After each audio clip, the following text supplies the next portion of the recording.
பல சந்தர்ப்பங்கள்ல அவர் இங்க இருக்கச்சவே ஃபைல் 1, ஃபைல் 2ன்னு ரிலீஸ் பண்ணிட்டு இருக்காரு. அது இந்த கயிறு சுத்துற மாரி நமக்கு இன்றைக்கு இந்த இடத்துல இருக்கக்கூடிய கயிறை சுத்தி விட்டோம்னா ஒரு 10 மீட்டர் போனோம்னா அதுக்கப்புறம் தான் அதனுடைய இம்பேக்ட் தெரியும். அந்த மாதிரி அவர் எடுக்கக்கூடிய ஆக்ஷன்ஸ் ஒரு 10 நாள் கழிச்சு அல்லது 2, 3 மாதங்கள் கழித்து தான் விடை கிடைக்கிறது நமக்கு. அதை நம்ம பார்த்துருக்கோம். அப்படிப்பட்ட அவருடைய யாத்திரை பாப்பிரெட்டிப்பாளையத்தில் பாப்பிரெட்டி, அரூர் சட்டமன்ற தொகுதிகளில் 75வது நாள யாத்திரை பூர்த்தியாயிருக்கு. இதற்கு இந்த யாத்திரையின் போது பல விஷயங்கள் பேசப்படுகின்றன, பல விஷயங்கள் பேசப்பட்டது. முதல்ல அவர் பேசுறது என்னன்னா, எந்த ஊருக்கு போறாரோ அந்த ஊரை பற்றின விஷயம். இப்போ விழுப்புரம் போறாருன்னா விழுப்புரத்தை பற்றிய இடம், ராமநாதபுரம் போறாருன்னா ராமநாதபுரத்தினுடைய இருக்கக்கூடிய ஏற்றம், கரூர் சட்டமன்ற தொகுதி போறார், தருமபுரி போறாருன்னா தருமபுரியில் இருக்கக்கூடிய அங்கே செய்யக்கூடிய தொழில், அந்த முதலீட்டாளர்கள் கவரக்கூடிய வண்ணம் பேசக்கூடிய பேச்சு, அவர்களை ஈர்க்கக்கூடிய வண்ணமாக யாருக்குமே அங்கே இருக்கிறவனுக்கு அங்கே இருக்கிற விஷயம் தான் தெரியும் இல்லையா? இப்போ நாமக்கல் ஆஞ்சநேயரை பற்றி சொன்னால் உடனே தெரியும். அந்த மாதிரி முதல்ல அவருடைய சப்ஜெக்டை நீங்கள் பார்த்தீங்கன்னா தெரியும். முதல்ல அவர் பேசக்கூடியது லோக்கல் பாலிடிக்ஸ் வைக்கணும். இரண்டாவது, நம்முடைய யாத்திரையை பொறுத்தவரை இன்னைக்கு 144 தொகுதிகளை கடந்திருக்கின்றோம். இன்னும் ரொம்ப தூரம் போகணும், 90 தொகுதிகள் போகணும். தருமபுரி வரை வந்திருக்கின்றோம். நாளையிலிருந்து மறுபடியும் கிருஷ்ணகிரி அந்த பகுதியில் திரும்ப ஆரம்பிக்கிறோம். ஒரு பெரிய எழுச்சியாக நடந்து கொண்டிருக்கிறது. நாங்கள் எதிர்பார்த்ததை விட குறிப்பாக கிராமப்புற பகுதியில் நேற்று மேச்சேரியில் இருந்தோம், நேற்று அரூர்ல இருந்தோம், நேற்று பாப்பிரெட்டிப்பட்டியில் இருந்தோம்.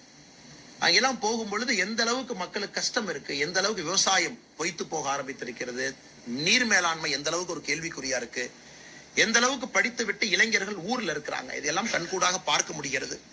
இது எங்களுக்குமே ஒரு பெரிய படிப்பினை, பெரிய ஒரு பாடம். அரசியல் என்பது ஒரு வயல் களத்துல, நெல் களத்துல, ஒரு கிராமத்துல நடக்க வேண்டிய அரசியலை இந்த காலகட்டத்தில் நாம டவுனுக்கு கொண்டு வந்துட்டோம், ஒரு ஏசி ரூமுக்குள்ள கொண்டு வந்துட்டோம். ஆனா இன்னைக்கு அங்க போகும் பொழுது தெரியுது எந்த அளவுக்கு தமிழகத்தினுடைய அரசியல் பாதை மாற வேண்டும் என்பது, வளர்ச்சியை பற்றி அதிகமாக பேச ஆரம்பிக்க வேண்டும் என்பது எங்களுடைய யாத்திரை எங்களுக்கு உணர்த்தி இருக்கிறது. அதுவும் ஒரு தகவலாக உங்களுக்கு சொல்லி, இதை தாண்டி உங்களுக்கு நிறைய கேள்வி இருக்கும். நீங்க என்ன கேள்வி கேட்டாலும் சொல்வதற்கு. அவருடைய சப்ஜெக்டை நீங்கள் பார்த்தீங்கன்னா தெரியும். முதல்ல அவர் பேசக்கூடியது லோக்கல் பாலிடிக்ஸ்.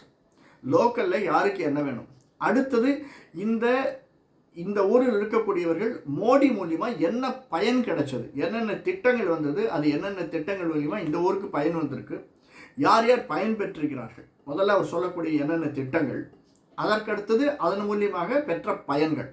இது இரண்டாவதாக பார்க்கலாம். மூன்றாவது, அண்ணாமலை சொல்கிறது இன்னொரு விஷயம் கவனிச்சிங்கன்னா தெரியும்.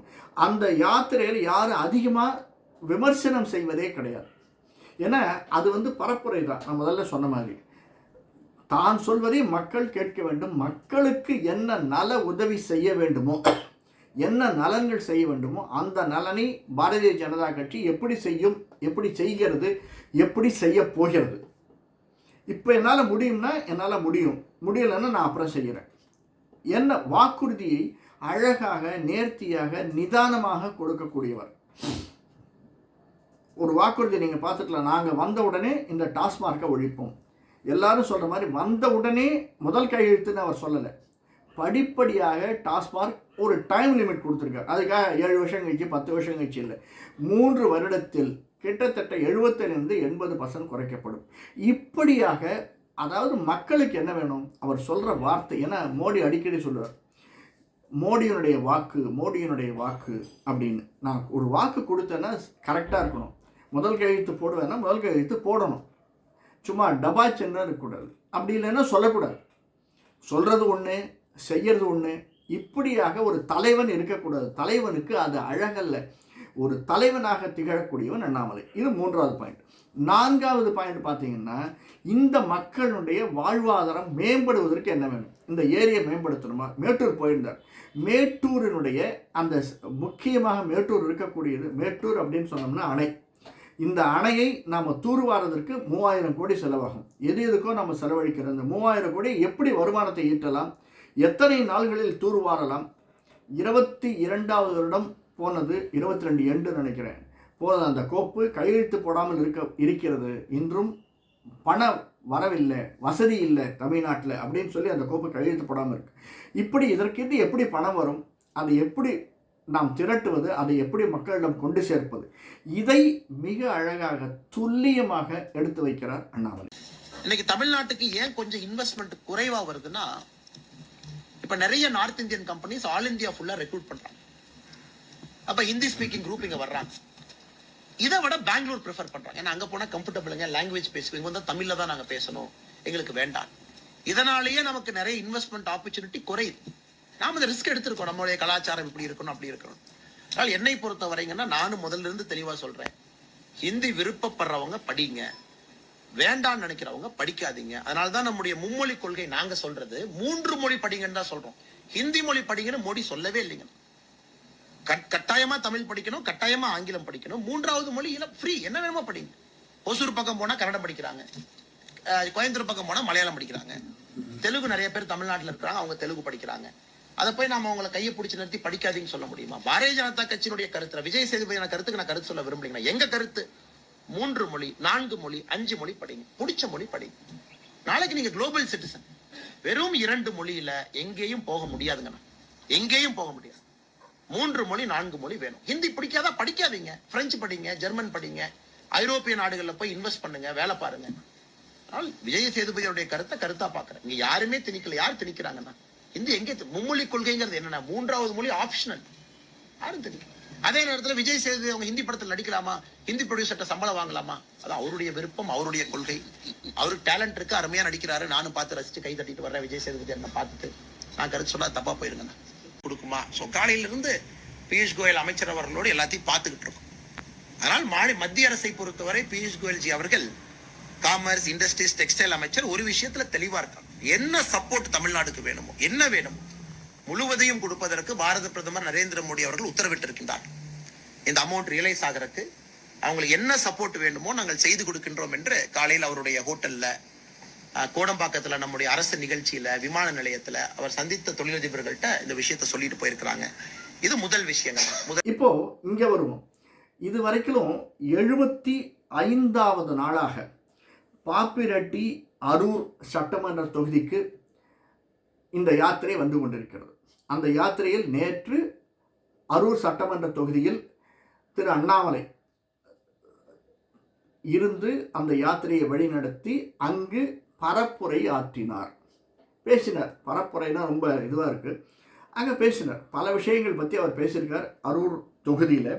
அதில் முக்கியமாக அவர் சொல்லக்கூடிய வார்த்தை, அந்த இடத்தில் மட்டுமல்ல, அன்று பேசியது, எனக்கு என் ரத்தத்திலே ஊறிடுது அப்படின்னா திமுகவினுடைய எதிர்ப்பு.